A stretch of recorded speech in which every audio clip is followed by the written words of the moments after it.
Hi and welcome to the channel. Today I'm going to talk about the ethical use of using a speaker to attract birds. So come along and enjoy this adventure.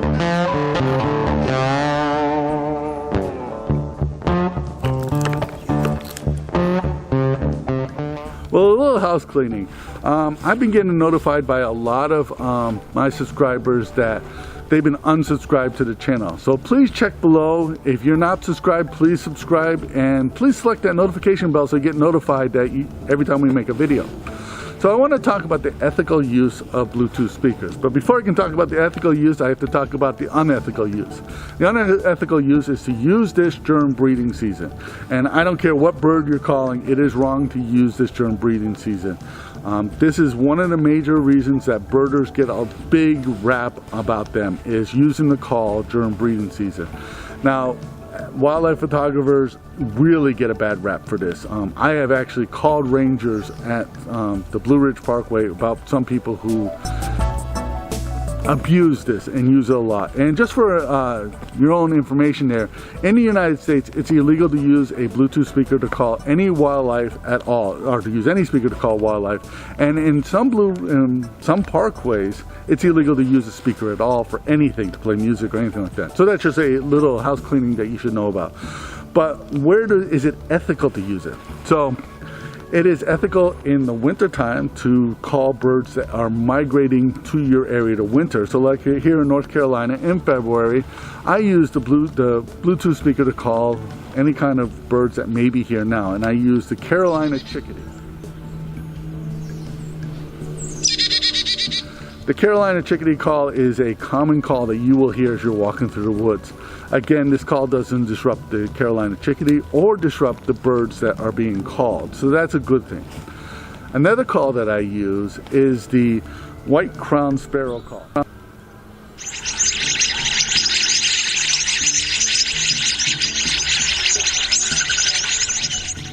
The white-crowned sparrow is not a native bird or even a resident bird of North Carolina. We do get some birds that come here, but they're not a common bird. And what I do is I play this flock call. The flock call will bring other sparrows to the top of branches so you can get really good pictures of them. Again, this doesn't disrupt the white-crowned sparrow, and it doesn't disrupt the other sparrows that you're calling, because you're just calling once or twice or three times and you're leaving a space between them, and the birds don't become desensitized to it. And because you're not abusing it and calling constantly, it's not a problem. The third call that I use is an owl call.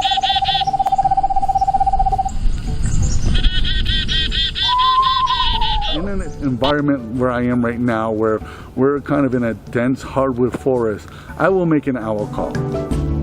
The owl call is a call that attracts other birds. It's called swarming. Birds will come in and swarm a predator, make it so uncomfortable for them that they fly off.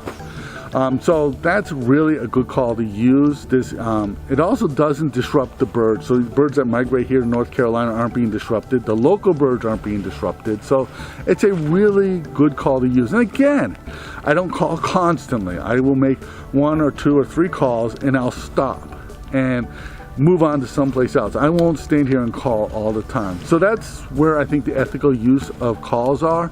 Tell me what you think. Please leave your comments below. I will read every comment and respond to every comment that's out there.